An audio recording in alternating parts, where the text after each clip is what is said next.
Story 1. I'm tired of politicians playing games with millions of lives and getting away with it. As if we aren't already struggling to get by being price gouged by the corporations, now we get gouged by the politicians too.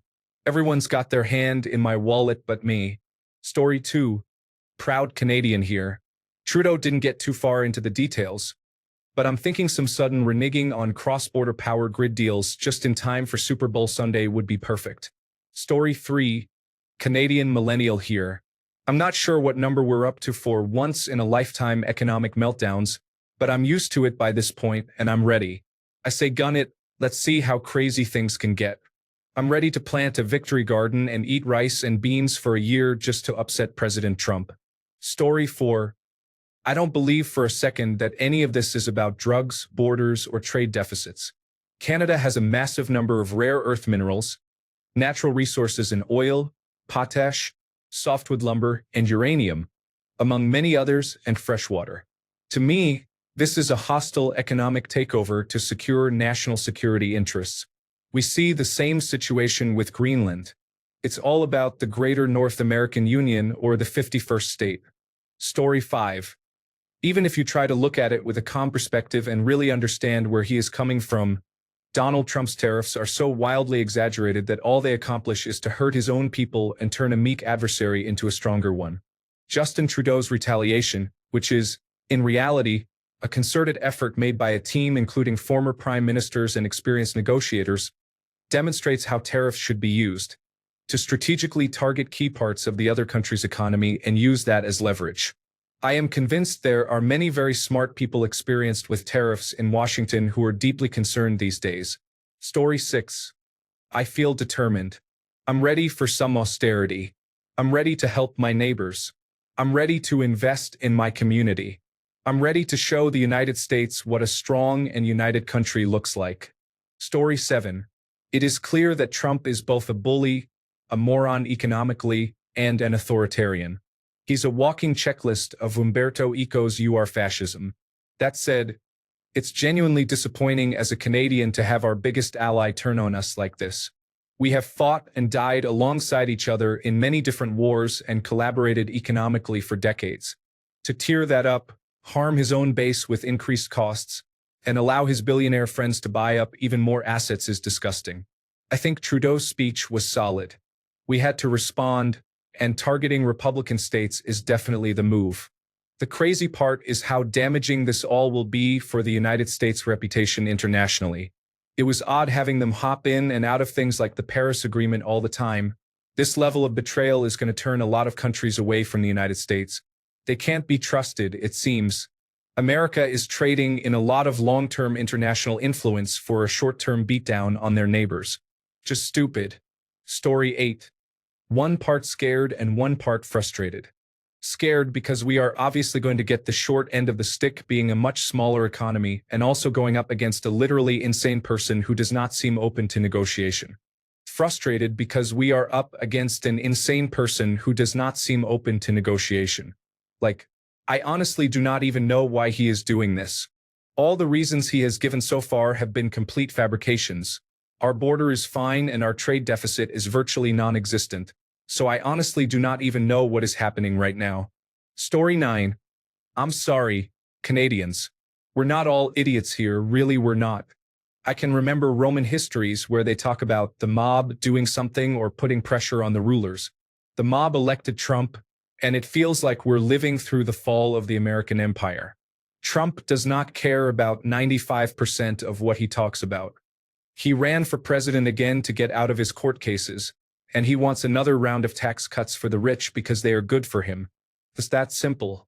The rest of it is posturing, ignorance, and deception. Story 10. I have not seen exactly what Trudeau has put the tariffs on, but one thing I would immediately do is block the export of American coal from Canadian ports.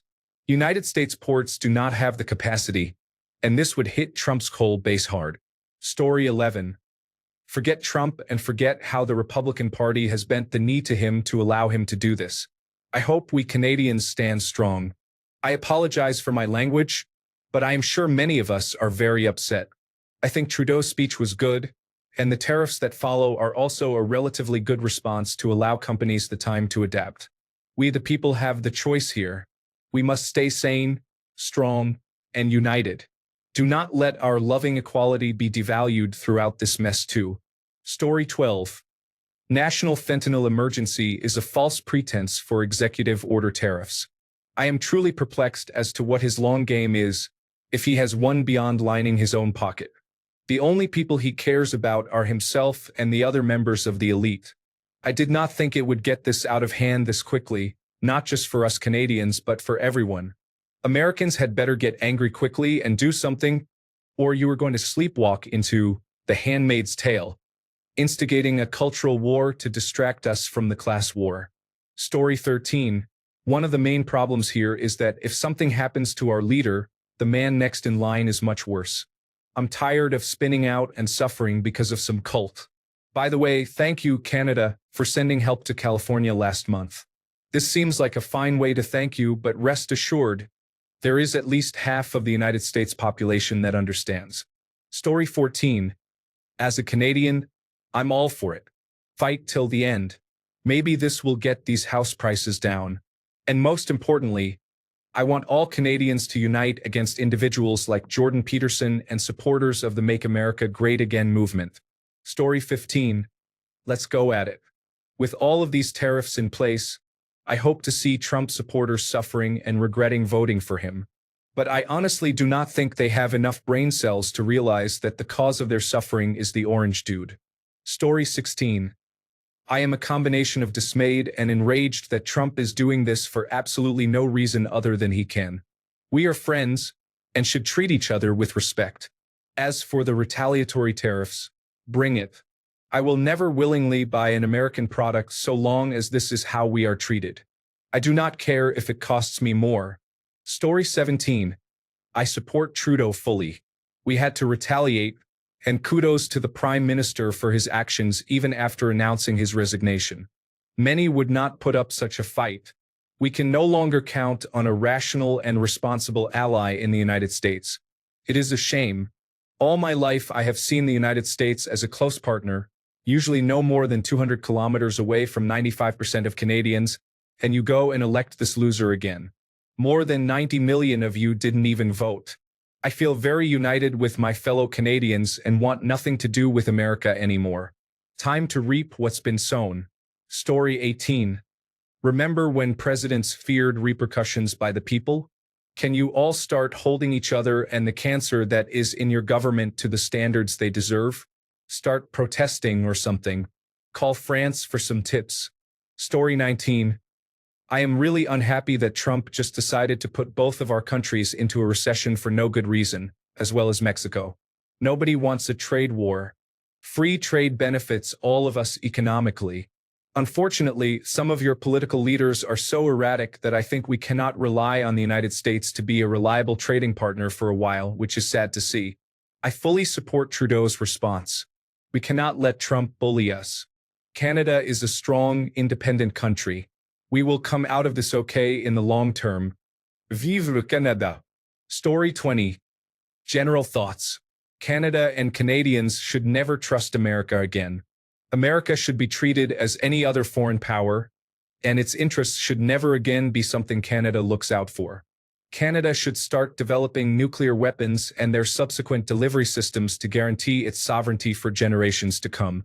Canada should look to join Brazil, Russia, India, China, South Africa, or the European Union and, at the very least, write trade agreements that favor us above our alliance with the United States.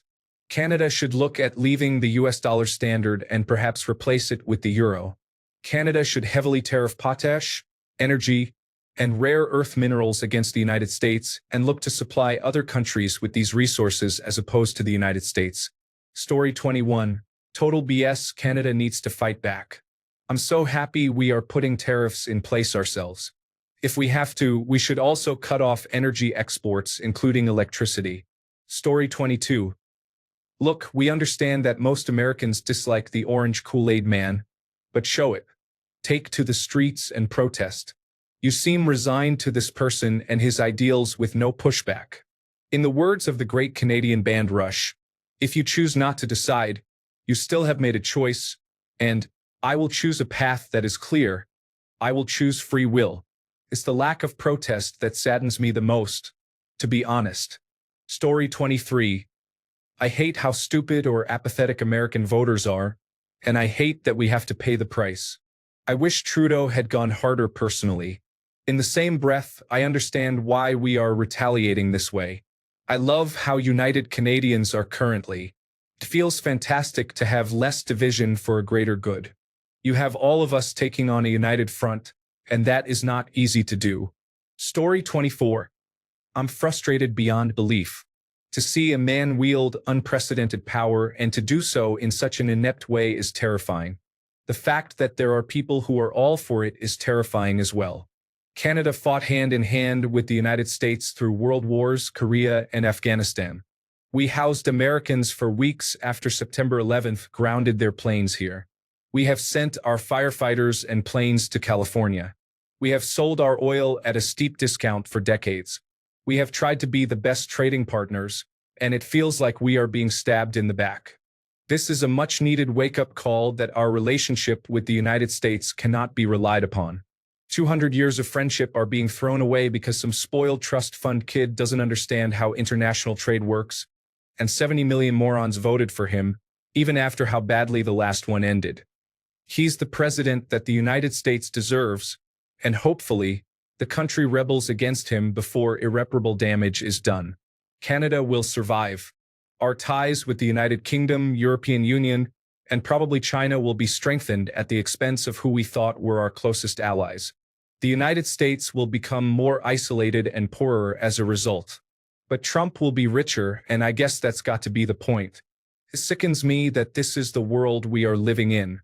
I'm terrified over what the next 4 years will bring, assuming he actually gives up power, which seems unlikely. Story 25. I am unable to assist with that request. Story 26.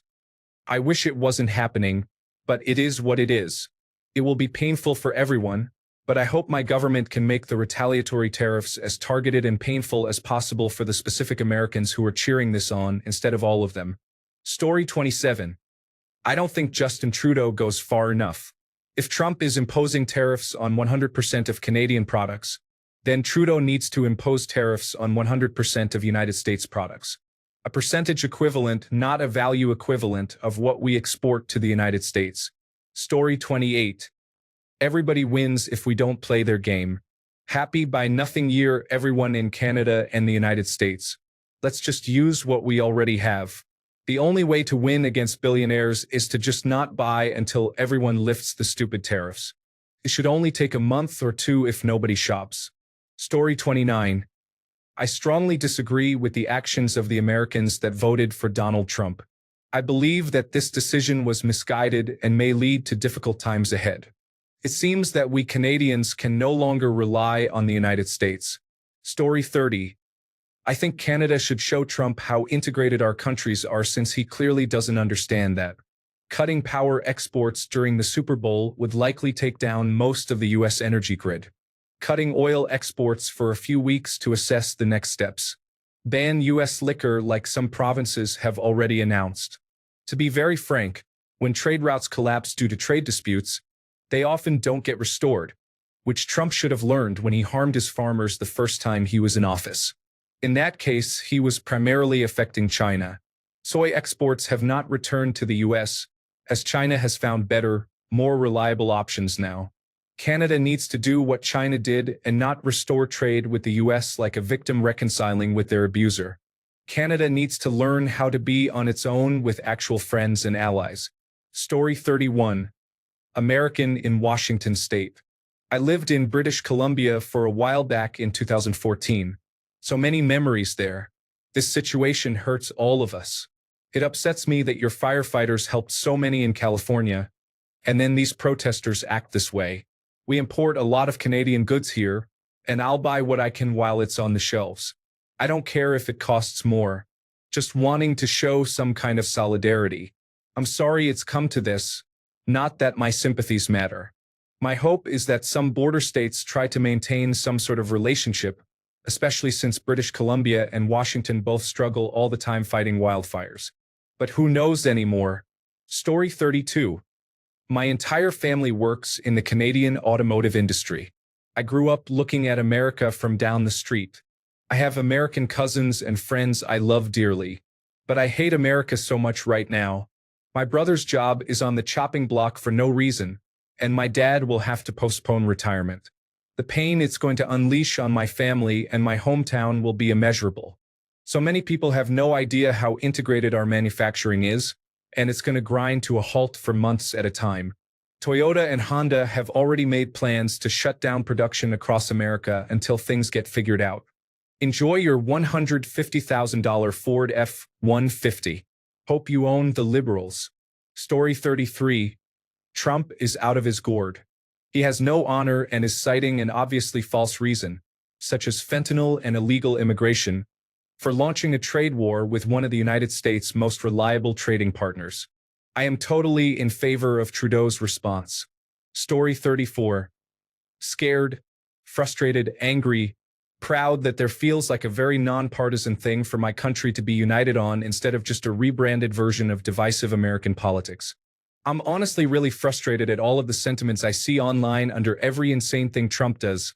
Like, oh God, I'm so sorry I didn't cause this, or God, this sucks, but what can we do? Like, fight?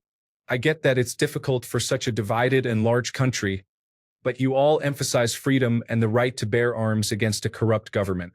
Right here and now, there is a corrupt government dismantling your country, and everyone, at least online, is seemingly giving up and just trying to wait it out. But newsflash, this won't just disappear in 4 years, and the untold destruction that will happen in that time is not worth waiting for. At the end of the day, a bunch of Americans that couldn't be bothered to vote, and a bunch of horrid racists and idiots voted in some incompetent leader, and now my life is worse even though I have literally no control over it. I'm sick and tired of being at the whims of a government I have no say in. Get your act together, America. In regards to Trudeau, give them hell. I'm already going to suffer for Trump's actions, so I'm happy we're firing back. I honestly wish we'd push America harder and force the more stubborn of you to wake up. But this is why I'm just an ordinary person and not a politician. And Americans, please keep in mind that Canadians are a different people with different values, society, and ideals. When it comes down to it, I'm not American and I will never be, and if that means I have to maybe resort to extreme measures if soldiers were to march over the border, then so be it, though I'd lose all faith in the American people if Trump mobilized a standing army to invade Canada and you didn't do anything about it.